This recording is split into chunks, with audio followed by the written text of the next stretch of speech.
鸿海集团筹备真久的鸿海研究院今仔日来开幕。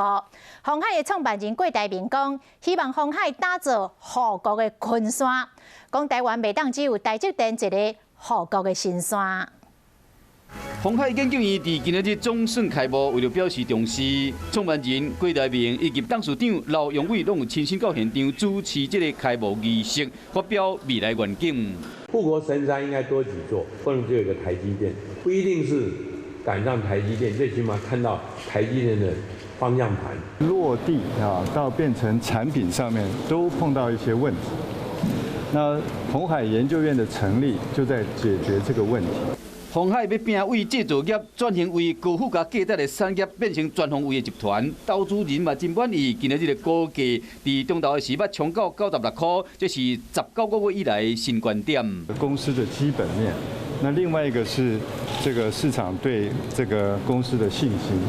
我想这些努力呢，大家都可以从股价上可以看到市场的一些反应。因为疫情影响，鸿海当年拢互人真期待买价，即马改做线上要举办，更加听讲表演的名单有萧敬腾、五月天、甲蔡依林等等大咖的明星。刘永伟嘛讲，不管是奖金还是奖品，就算是伫线上举办，嘛袂互员工失望。